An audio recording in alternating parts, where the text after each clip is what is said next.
Hello friends, welcome back to my YouTube channel Pinju Moran. আজি মই Langkachi গাঁৱলৈ গৈ আছো তাতে মৰাণ ছাত্ৰ সন্থাৰ এটি বিশেষ অনুষ্ঠান আছে গটিকে চাই থাকক ভিডিওটো আজি আপোনালোকক দেখুৱাম Langkachi গাঁৱলৈ মই আগতে গৈ পোৱা নাই Langkachi গাঁৱলৈ গটিকে মই যাম আপোনালোকক দেখুৱা ৰাস্তা পদূলি মোক কেনেকুৱা কি অনুষ্ঠান আছে গটিখিনি দেখুৱাইছো ভিডিওটো চাই থাকক এতিয়া আমি ডুমডুমা পাই গলোহি ডুমডুমাত এতিয়া গাড়ীত তেল ভৰাব আৰু তেল ভৰাই আমি ডাইৰেক্ট Langkachi গাঁৱলৈ গুচি যাম ভিডিওটো চাই থাকক আপোনালোকে দেখিব কোনফালে Langkachi যায় যিমানখিনি পাৰো সিমানখিনি মই দেখুৱাবলৈ চেষ্টা কৰিম যদি চাই থাকক আৰু ভিডিও ধুনীয়াকৈ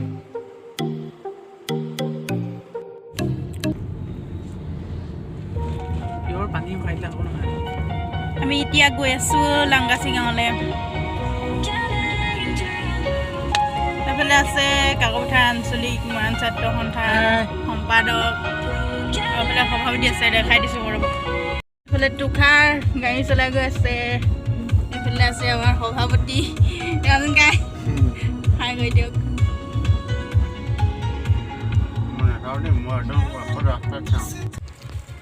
আমি এতিয়া পাই গ'লোহি মাকুম আৰু মাকুমত যি আঞ্চলিক মৰাণ ছাত্ৰ সন্থাৰ অফিচ আছে সৰু মৰাণ ছাত্ৰ সন্থা মাকুম আঞ্চলিক সমিতিৰ যিটো কাৰ্যালয় আছে তাত আমি অকমান সোমাম আৰু তাত সোমাই আমি Langkachiলৈ যাম এতিয়া আমি পালোহি মাকুম আৰু এতিয়া মাকুম আঞ্চলিক ছাত্ৰ সন্থাৰ অফিচত সোমাইছে ৰাজেন কাই পুতুকন আৰু তুষাৰ মাইছে মই এতিয়া বহি আছো ইয়াত গাড়ীতে ওলাই যাম দিয়া দেখাছো আপোনালোকক অফিচ এটোই হৈছে সদৌ মৰাণ ছাত্ৰ সন্থা মাকুম আঞ্চলিক সমিতিৰ কাৰ্যালয়টো এফালে জিৰণি চৰা বনাই থৈছে ধুনীয়াকৈ দুফালে দুটা টকবাতে চাই থৈছে খুব হয়তো ইয়াত ধুনীয়াকৈ বতাহ বলি থাকে ফিৰফিৰিয়া বহুত ভাল লাগিছে বহি এইফালে কাৰ্যালয়টো আছে আপোনালোকে চাই লওক মই দেখাই দিছোঁ অকণমান এতিয়া মই ইয়াত অকণমান বহি ল'লোঁ মাকুম আঞ্চলিক মৰাণ ছাত্ৰ সন্থাৰ অফিচত গোটেইবোৰ সোমালোঁ মই এতিয়া ইয়াত জিৰণি লোৱা যিকেইটা ঘৰ বনাইছিলে ধুনীয়াকৈ তাতে অকণমান বহি লৈছোঁ চাই থাকক ভিডিঅ'টো একফালে আমি আকৌ এতিয়া ৰাওনা হৈছোঁ Langkachiলৈ কিছু সময় পাছত আমি Langkachi গাঁও পাই যামগৈ ইমান ধুনীয়া পৰিৱেশৰ মাজেৰে গৈ আছোঁ সেউজীয়া চাহ বাগানৰ মাজে মাজে গৈ আছোঁ আৰু আগতে কেতিয়াও গৈ নাপোৱা যিহেতু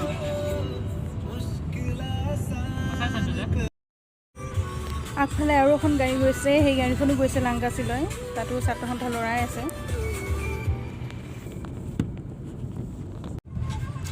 এতিয়া আমি সোমালোঁ পাই গ'লোহি Langkachi গাঁও এইফালে আমি গৈ আছোঁ আৰু কিছু সময়ৰ পাছতে পাই যামগৈ য'ত মিটিংখন অনুষ্ঠিত হৈছে তাতে কি মিটিং হৈছে মই আপোনালোকক দেখুৱাম কি কাৰণেনো আজি আহিছোঁ এখন আহি নোপোৱা গাঁৱলৈ দেখুৱাই আছোঁ গোটেইখিনি মুঠতে চাই থাকক আৰু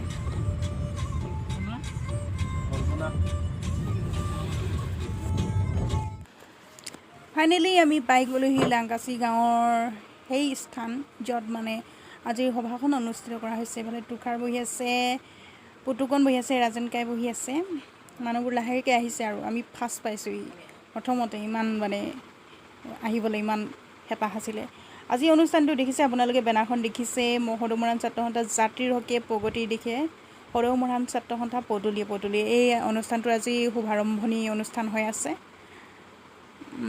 গতিকে এয়াই আৰু সেইকাৰণে আহিব লগা হ'ল আজি গাঁও অৰ্থাৎ Langkachi গাঁও আজি এই কাৰ্যসূচীটি শুভাৰম্ভ আমি কৰিব বিচৰা হৈছে আৰু সেই গতিকে আজি আমি এই Langkachi শাখা মৰাণ ছাত্ৰ সন্থাৰ অন্তৰ্গত Langkachi গাঁৱৰ ৰাজহুৱা প্ৰেক্ষাগৃহ প্ৰাংগণত সদৌ মৰাণ ছাত্ৰ সন্থাৰ পদূলিয়ে এই কাৰ্যসূচীত আমি শুভাৰম্ভ কৰিব বিচাৰিছোঁ আৰু আজি প্ৰথম কাৰ্যসূচীৰ যিহেতুকে এই Langkachi গাঁৱত অনুষ্ঠিত কৰিবৰ কাৰণে সিদ্ধান্ত গ্ৰহণ কৰা হৈছিলে এই গতিকে আজি এই সদৌমা ছাত্ৰ সন্থাৰ পদূলিয়ে পদূলিয়ে এই কাৰ্যসূচীটি সভাপতিত্ব কৰিবৰ কাৰণে আমাৰ মাজত উপস্থিত থকা সদৌমা ছাত্ৰ সন্থাৰ কেন্দ্ৰীয় উপ সভাপতি হেমন্ত চুতীয়া ভগাইদেউ আমাৰ মাজত আছে। গতিকে তেখেতক আজি আমাৰ এই সদৌমা ছাত্ৰ সন্থাৰ পদূলিয়ে পদূলিয়ে এই কাৰ্যসূচীটিৰ সভাপতিত্বৰ আসন গ্ৰহণ কৰিবৰ বাবে অনুৰোধ জনাইছোঁ। সদৌমা ছাত্ৰ সন্থাৰ পদূলিয়ে পদূলিয়ে কাৰ্যসূচীটিৰ সভাপতি হিচাপে মোক ইয়ালৈকে আহিব দিয়াৰ বাবে মই সদৌমা ছাত্ৰ সন্থাক ধন্যবাদ জ্ঞাপন কৰিছোঁ আৰু আপোনালোকৰ সকলোৰে দিহা পৰামৰ্শ তথা আশীৰ্বাদ বিচাৰি মই সভাপতিৰ আসন গ্ৰহণ কৰিছোঁ। পুংখানুপুংখভাৱে আমি মৰাণ ছাত্ৰ সন্থাৰ মজিয়াত আমাৰ কেন্দ্ৰীয় বা আঞ্চলিক পৰ্যায়ত আমি বহুলানি আলোচনা কৰি থাকোঁ, কিন্তু আমি ৰাইজৰ মাজতো এই আলোচনাখিনি আমি যিহেতু লৈ যাব বিচাৰোঁ, ৰাইজৰ মনপুতভাৱে ৰাইজৰ পৰামৰ্শ অনুসৰি আমি এলানি ভৱিষ্যতৰ দিনত জাতিৰ সাৰ্বিক উন্নয়নৰ কাৰণে আমি আগবঢ়াই লৈ যাবলৈ চিন্তা চৰ্চা কৰিছোঁ। সেই গতিকেলৈ মৰাণ ছাত্ৰ সন্থাই প্ৰতিগৰাকী মৰাণ জাতিৰ প্ৰতিগৰাকী মৰাণ ৰাইজৰ ওচৰলৈ পদূলিয়ে পদূলিয়ে ৰাইজৰ শৰণাপন্ন আমি হৈছোঁ যে জাতিৰ উন্নয়নৰ কাৰণে জাতিৰ যি ন্যায্য প্ৰাপ্য দাবীসমূহ আমি সফল সাফল্যমণ্ডিত হ'বৰ কাৰণে আহিবলগীয়া দিনত কি পদক্ষেপ ল'ব লাগিব, কেনেকুৱা ধৰণে আগবাঢ়িবলৈ আমি এটা আমাৰ যি ন্যায্য প্ৰাপ্য যি আমাৰ জনজাতিকৰণে হওক বা ষষ্ঠ অনুসূচীভুক্ত সাহিত্য আসনে হওক এই বিষয়সমূহ আমি কেনেদৰে সফল কৰিব পাৰিম। ইয়াৰ লগে লগে মৰাণ ছাত্ৰ সন্থাৰ আপোনালোকে সকলোৱে জানে এখন 24 দাবী চনত আছে বিভিন্ন বিষয় লৈ আমাৰ ইউনিভাৰ্চিটিৰ পৰা আমাৰ ডক্টৰৰ পৰা আদি কৰি আসন সংৰক্ষণৰ পৰা আদি কৰি অন্যান্য বিভিন্ন বিষয় লৈ বান গৰাখহনীয়া বিষয় লৈ শৈক্ষিক সমস্যাক লৈ আমি বিভিন্ন ধৰণৰ বিষয় লৈ ভূমি আমাৰ যিবোৰ ম্যাদী পট্টা দিয়াক লৈ মাটিৰ পট্টাক দিয়া লৈ ৰাইজক লৈ আমাৰ বিভিন্ন ধৰণৰ আমাৰ আচলতে দাবী দাবা আছে। সেই গতিকেলৈ এই দাবী দাবাসমূহ এই আলোচনাসমূহ এই আমাৰ মৰাণ ছাত্ৰ সন্থাৰ যি গতিধাৰা যি কৰ্মসূচী আগন্তুক পৰিকল্পনা এইসমূহ বিষয়বোৰ লৈ ৰাইজৰ মাজতো আমি আচলতে আলোচনা কৰিব বিচাৰিছোঁ। আচলতে আমাৰ চিন্তা চৰ্চা আৰু ৰাইজৰ চিন্তা একত্ৰিতভাৱে লৈ আমি আহিবলগীয়া দিনত এটা উচিত সিদ্ধান্ত যাতে আমাৰ জাতিটো সাৰ্বিক উন্নয়ন হয়, জাতিটো যাতে সকলো দিশত আমি আগবঢ়াই লৈ যাব পাৰোঁ এই কথাখিনি পৰিকল্পনা কৰি আমি এনেকুৱা ধৰণৰ এখন সভা অনুষ্ঠিত কৰিছোঁ। আৰু এই সভা আজি আৰম্ভণি হৈছে এই লাংকাচি ৰাজহুৱা গাঁও প্ৰেক্ষাগৃহত এই আৰম্ভণি, আৰু এই সভা আমাৰ ধাৰাবাহিকভাৱে চলিব। আমাৰ সদৌ গুৱাহাটী বা গেলেকী হওক আমাৰ সকলো স্তৰত আমাৰ এই চলিব, অৰুণাচলত চলিব। আমি এই মাকুম আৰু তিনিচুকীয়া এই অঞ্চলসমূহক আমি 5গৰাকী বিশেষভাৱে আমাৰ কেন্দ্ৰীয় পৰ্যবেক্ষকক আমি দায়িত্ব দিছোঁ আঞ্চলিক সমিতিসমূহৰ সৈতে। তেখেতলোকে এই সভা সমিতি অনুষ্ঠিত কৰি আমি কেন্দ্ৰীয় বিষয়ববীয়া আমি পাৰ্যমানে আমি আমাৰ প্ৰাক্তন আৰু বৰ্তমানৰ বিষয়ববীয়াসকল আমি পাৰ্যমানে উপস্থিত থাকিম, ৰাইজৰ লগত মত বিনিময় কৰিম। এই সমস্যাসমূহ এই অভাৱ অভিযোগসমূহ আমি চৰকাৰৰ ঘৰত বা অন্যান্য মন্ত্ৰী আমোলাৰ ঘৰত আমি মন্ত্ৰী আমোলাৰ আগত কেনেদৰে আমাৰ সমস্যাসমূহ আগবঢ়াই লৈ আমি সফল কৰিব পাৰোঁ এই কথাখিনি আমি বিশদভাৱে আলোচনা কৰিম।